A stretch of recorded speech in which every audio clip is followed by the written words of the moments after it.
is after we get out of a relationship, we do this like pendulum swing where we are hyper focused on the relationship and then we become hyper independent. It's like, I don't need anybody. I don't need a man. I Yeah. don't need a relationship. I'm fine all by myself. That's not what I'm talking about.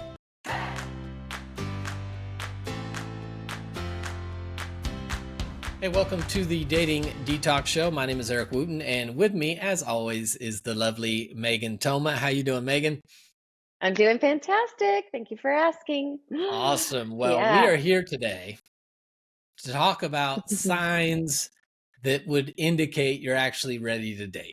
So then I'm assuming the premise is there are people who have no business dating because Yes. they're not personally, relationally, emotionally, spiritually, whatever, ready to be dating. And so Yeah. if somebody's wondering, I don't even know if I should be dating, you've got some signs that would be good Yes. indicators that, you know what, I think you can get back in the game. Totally. Yes. Because there's a time and a moment where okay, I think I'm ready to actually put myself out there again. And that's what I'm going to give you today. We're going to talk about today. Okay. Good. So We'll now fire away and number I'll decide if one, I agree yeah. with you. Okay, great. Let's see. Okay, so number one is you are no longer feeling bitter about your ex. So while Hmm. our past relationships have an impact on us always, we're no longer feeling that big emotional charge about them or the breakup. Maybe we're even in a place of definitely acceptance, but also some gratitude of what that relationship taught us. That's a pretty good indicator that you might be ready to date again. What do you think Gotcha. So about that? how you look back on that relationship, Yes. and it could be, yeah, you could just be like, that sucked and I don't want to do that again. You could be like, you know what? Yeah. I learned some stuff about myself. So bitter, when you say bitterness, because when you first said that, I was thinking, so I got to be like, I got to think positively about it, but you're not necessarily saying No. that. You're just saying it clearly does not hold a place in my heart where it is still maybe driving behaviors or Right. responses or some stuff like that. Yes. Your ex isn't taking up all the space in your heart anymore. Doesn't mean you can that you're, and being angry or it's not about you have to have the warm and fuzzies when thinking about your ex. You can have very strong feelings about why you're so glad that relationship did not work out if it was tumultuous or unhealthy or whatever the case may be.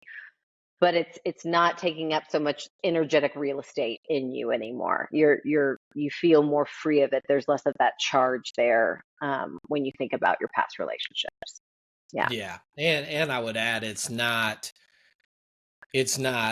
helping drive behaviors in your current Yeah. relationships, right? Like I'm Yes. avoiding this or I'm doing this because this thing back here. So yeah, you probably don't want to be Yeah. dating if that pain is causing you to do other stuff.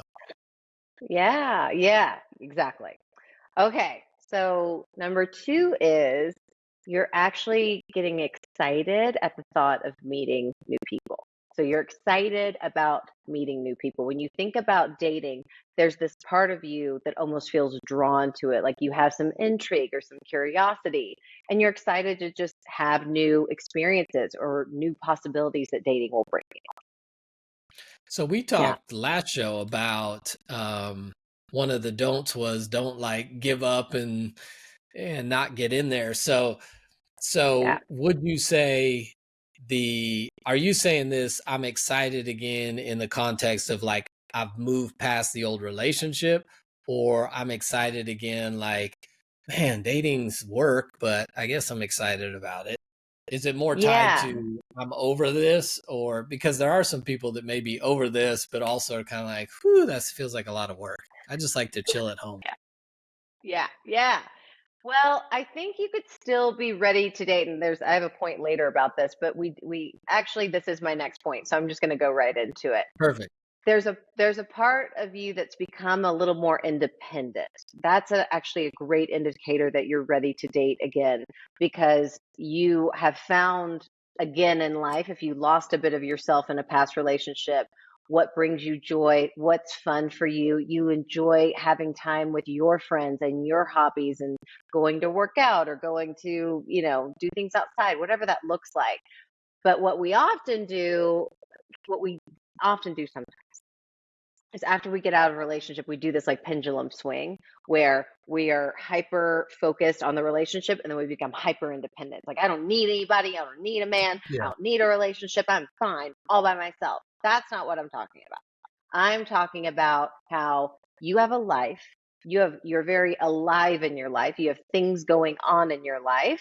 And when you think about bringing someone else into it, or when you think about sharing your life with someone, that feels good to you. That seems intriguing. That seems exciting. So that's what I'm speaking to there. Yeah. Yeah. And we've talked about that before. The best way to appear intriguing is not playing hard to get. It's actually having a full life, right? I'm busy, right? Yeah. So Yes. yeah, no, I Yes. think that's good. Again, you're not filling a void. You Yeah. you are enjoying your independence, but you also are like also desire a relationship. Yes. Yes. That is a great indicator that you're probably ready to date again.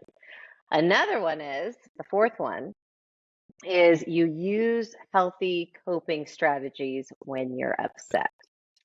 So again, this Hold is a on, you clear. just eliminated like 75% of the human race. I know. I mean, I No. don't even think I don't even think half of the married couples I work with Mm, have healthy coping mechanisms for stuff. yeah. So give me more Yeah. insight on that.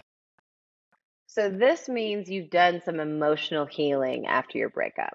That's what I'm talking about. You have worked with a coach or a therapist. You have worked on, building up some more self-trust, self-love, self-esteem. You've maybe identified some coping strategies that led to some unhealthy patterns in your past. What this also looks like practically is like you're not jumping on the dating app because you're sad. You're not Mm. jumping on the dating app because you're lonely. You know how to sort of sufficiently meet some more of your needs in a way that maybe you looked to a partner to meet those needs for you in the past. You've learned some ways on how to cope with the many ranges of emotion that you have as a human, before entering into a relationship. And that's just personal responsibility, in my opinion. That's you taking personal responsibility for yourself. So No, that's what I I mean. like Does that. that make That sense? reminds me, I had a conversation with a gal who met a guy on a dating app, and they talked back and forth for a little while. They had a couple dates, but she Hmm. had some concerns. She was like, it feels like she felt like he was a little lazy, was one of them, whereas he was content just to like come over to her place. And she lives with her parents, but come over to her place and just like chill and watch TV or whatever, rather than like intentionally plan something, take her out. But her Yeah. other concern that lines up with this was that one or two times, like he texted her real late at night, Mm. and I don't remember if it was like midnight or two or something, and said something about like not being able to sleep and was sad and wanted to be able to come over and just cuddle, kind of thing. And so we talked through that, how, Mm. because again, some people, if you're not healthy, can view that as awesome. Oh my gosh, this person sees me as somebody who can soothe them and Just wants wants to to be with me. cuddle with Yeah. me. But she was healthy enough to say, that we talked through how that's a person who has not developed coping mechanisms to be able to manage that. And I said, Yeah. this is an assumption because I don't know the guy, but this is also an informed assumption because I know a lot of guys and have talked to a lot. I said, probably this is also a guy that if he's in that situation at night, he's going to look at porn and masturbate to Yeah. soothe, because he doesn't have a healthy, he's right now he's using you because you're in a relationship, but it's probably also a guy who has not figured out healthy ways to do Yeah. that. And I said, yeah, that's not something you want to step into. So that I would completely agree That's with a that. fantastic example. Yeah, that's really, really good. And I'm so glad that she again was healthy enough to recognize that, right? Yeah. Like That's her actually probably being ready to date. That's her having done some of her own healing work, which is so important to do before we start dating. A lot of us it's two unhealthy people come together trying to heal. Doesn't Yeah. work like that. And for a time, you actually can help kind of soothe or help each other cope, right? Mhm. But Sure. to whatever level that person can fulfill that need in you, they also have the same ability to exasperate it to the greater Yes. level when they're not there for you, or when, whatever affirmation you needed when they're critical, the level of criticism is that much more overwhelming too. So Yeah. gets messy quick, doesn't it? Sure does. Sure does. So fun. And we've dedicated our lives to talk about it. Okay. Right. So my next one is you don't compare your dates frequently to your ex partners. Okay, I get it. We're human. We love to compare things. Our brain loves to look back at things like that. But what it shows to me is if you're doing that, there's some part of you that is still hung up on a past relationship or a past partner. And I've heard this a lot. I mean, it's so common for women to go on a date or have a couple dates with someone and they instantly compare it to a partner that they dated for 2 years. And they're like, well, I just don't feel this. And so was more like this. It's like you are comparing apples to oranges. You are comparing 3 dates to 2 years. It's not, that is impossible. So I'm not judging anyone. I'm not making you wrong if you do this. There's a part of us as humans that do this naturally. But a pretty good sign that you're really ready to date again is that you're not always holding up the comparison between the person you're on a date with and the person from your past, because it is incomparable. That it's a completely unfair system to do that. You can't compare someone you're getting to know to someone you dated and were intimate with and did life together for a time. So this also means stepping out of this belief that you have a type. We've talked about this before. Yeah. If types worked, we'd be with them. So Right. it's a way for you to sort of open yourself up to new people, to new connections, to new experiences, and not get so lost and, well, on our first date, my ex did this, and at this, my ex did this. That's a clear indicator you're not quite ready yet. But if you're not And so doing that that as much, on the yeah. on the comparison side, you're saying you're comparing the good aspects of your ex with the current one, Hmm. right? It's not the negative Yes, aspects. Okay. Because correct. Yeah. I was thinking, is it both? Because if you compare the negative, then Mhm. then the new person probably looks better than they are. That's probably not real healthy either. Right. But you more are No. talking about, I am thinking about all the great things that Hmm. existed with the ex, and now I'm holding this person up to that standard. Yes. Yes. It's putting your ex on a pedestal and unfairly comparing him or them to the new person you're trying to get to know. Yeah, Yeah. no, that's good. Yeah. I agree. Yeah.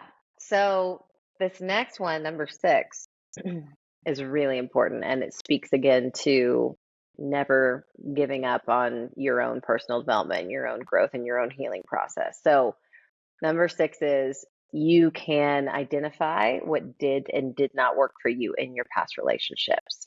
So you can look at your past relationships more objectively and have a clear vision of what did not work to you. What standards Mhm. were out of alignment? Where did you compromise some values or preferences or even non-negotiables? What worked and what didn't work? You're clear on that. Again, it's taking the X off the pedestal. It's so interesting, right? Like our brains are wired for negativity. And yet, early in dating, we put people on these pedestals and it's like fantasy land. Our brain is just seeing the good all the time. Sure. And it's normally like that right after a breakup, too. You break up with them and you forget all the stuff they put you through. You forget all the things you compromised and abandoned yourself for to stay in the relationship. You just remember how wonderful they were and you love them so much. And I'm not making fun, but I kind of am because that's how I've been in my past. Sure. So you don't do that anymore. You can appreciate and admire the good, and you can also appreciate and recognize what didn't work for you. that's a really important thing you want to do before you go into dating and creating new connections and relationships. Yeah, no, that objective evaluation is huge. And again, I often think that's why you need other people in the process, Yeah, because I think other people help with that. They can help you yeah, go, okay, but don't you remember fill in the blank? And I remember the time you called me and you were experiencing this. Because again, we gloss over, we forget stuff, we block stuff out. And so yeah, I think objective evaluation is great. I think it often helps to do it with somebody. yeah. I love that piece. Yeah, we don't have to do this alone, y'all. We're not meant to walk through life alone. We It's a need group project. community. Yes, I think it's dating's a a group group project, project. and I believe marriage is a group project. And so I love that. let's abandon the that should have been probably on our do's and don'ts show. Yes, Don't buy into the lie that me and you against the world is, all we need. It's just I just got you, my ride or die. My okay, cool. yeah. Yeah, you need a bunch of That other needs to people be too. your next t-shirt. I think that would even turn some heads too. Marriage is a group project. They'd be like, what? Tell me more about that. Yeah, be like, Yeah. is this guy like he likes open marriages? It's Like looking for a sister wife. What do we polyamorous. Yeah. got? Right. I like it Uh, though. Okay, so number 7, it's 2 left. And again, this one's on us. This is for you. You can see your own unhealthy patterns and contribution in past relationships coming to a close, coming to an end. Again, I've talked about this before. I loved to sort of pedestalize myself, especially in my toxic relationship. I did everything right. He did everything wrong. Again, I had to humble myself so greatly doing my own healing work.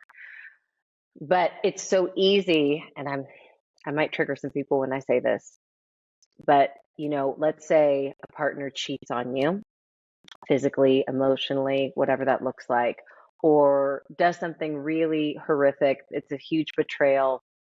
And it's so easy when something happens that's so horrific and a choice that a partner makes, it's very easy to point the finger and blame them entirely. And it is a huge, huge step in your growth to look at, where's my part in this? No, I'm not to blame for all of their actions and choices. I didn't make him go cheat. I'm not saying that. And sometimes our contribution is, I knew something was off and I didn't say anything earlier, or I knew something was off and I dismissed it and ignored it, or I didn't speak up that I was feeling disconnected from them. So it is one of the most humbling parts of this journey, I will say, to turn inward and say, how did I contribute to this rupture in the relationship? What are your thoughts on that? yeah, no, I think you did trigger some people. Yeah. Because again, the hard part is is to be able to say two things that can both be true at the same time. The one Yes. is if somebody is unfaithful, that is entirely their choice. Yes. Nobody can make them do it. Nobody could Correct. stop them. They take complete ownership over their choice to be unfaithful. That's Yes. true. And we also in a relationship can look at so when I work with married couples, part of the healing process, if they choose to reconcile, stay together, heal, rebuild trust after an affair, is the story of the affair is important to talk about. Yes. How did we get here? What was going on? Because it is sometimes there's a marriage where it was great and the people both felt connected, and it Mm, was just this person did something really stupid and was being selfish, and but oftentimes it is we were disconnected. I didn't feel like this was a yeah. safe place, and so there was a lot of things that led me to begin opening my heart, closing my heart here, opening my heart other places. And so it can be true that I can look and go, okay, I can see how I pushed you away. I can see how I made you not feel like this was a safe place for you. And again, I take zero ownership over the fact that you made a decision to be unfaithful, Yep. Correct. because you can be completely unhappy and still have integrity and be faithful, right? Come on. Yes. But Yes. I can also own the fact that there was a part. I just think that that skill, I don't know if skill's the right word, but that ability to do that is huge for marriage and long-term relationships, because we're Yeah. going to have conflicts. And in every conflict, it can be easy to just look at what the other person did and dismiss or rank what they did Yeah. versus what I did. And one of the most important aspects of a healthy marriage is the ability to repair after conflict, repair attempts. And so part of that is owning my part, right? Like I could legitimately, it is a good skill to be able to, no matter if the argument was 95% them and 5% me, that I Yeah. can 100% own my 5%. There we go. That's a good skill for long-term relationship and forgiveness, for me to be able to say, you talk crazy to me, you threw the remote at me, you tried to put your hands on me, Mm. but the way I responded to you and the language I use, I want to apologize for that. Now, I'm not Yeah. dismissing all the stuff you did, and if we're Nope. ranking it, you did 10 times worse than what I did. But Yeah. for me to be able to go, I can own some stuff, is huge. So yeah, I Yeah. just think that is a relationship skill that's huge.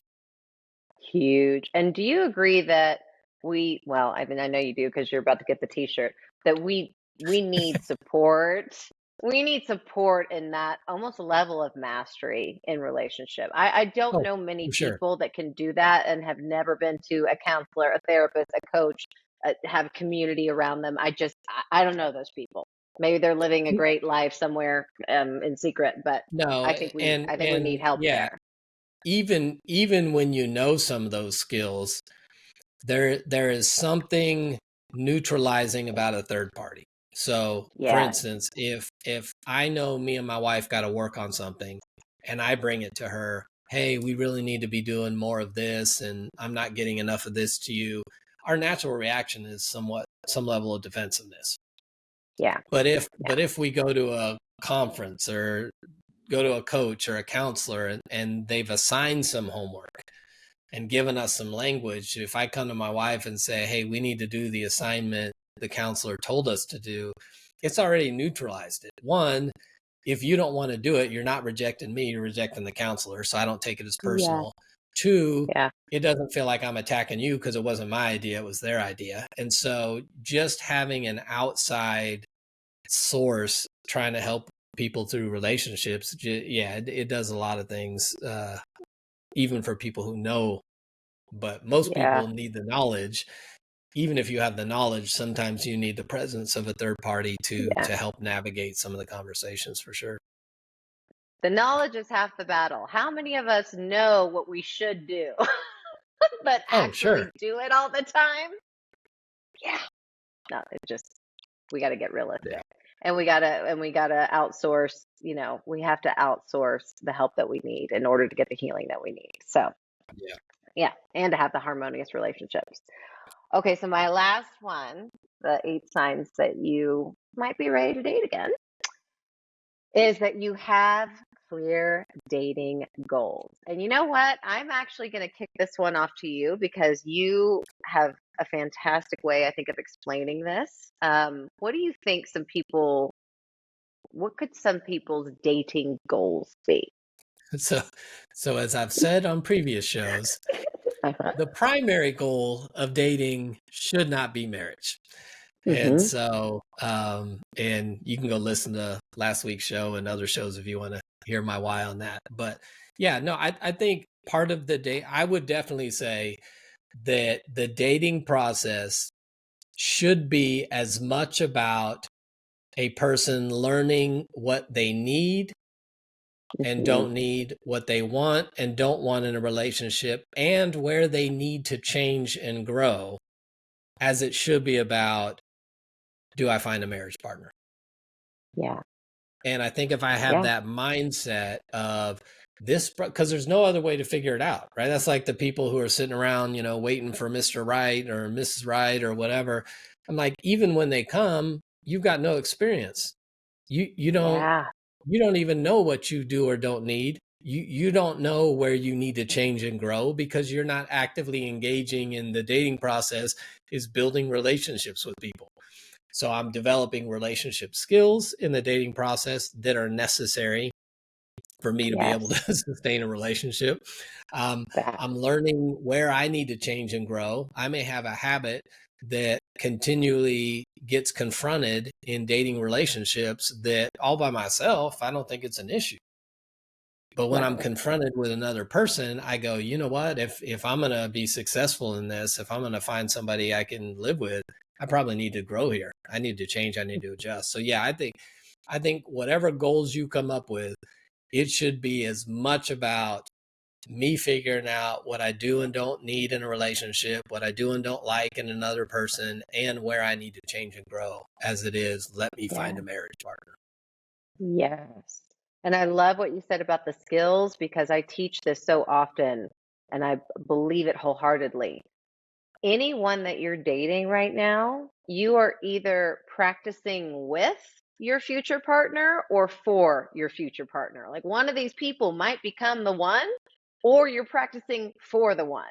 But Sure. either way, it's a win for you. It's all a practicing playground to practice getting clear on your needs, speaking those needs, speaking boundaries, repairing after conflict. All of that is in service to your future relationship, whether it's someone you're dealing with right now or for the person you will be dealing with in a long term relationship in the future. It's a win win for you.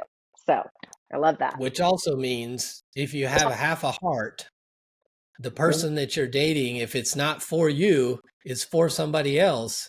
So so treat them well and leave them better off than Yeah. when you found them, right? Because it's like, Yes. come on, man. Some people just tearing through people don't Not care that.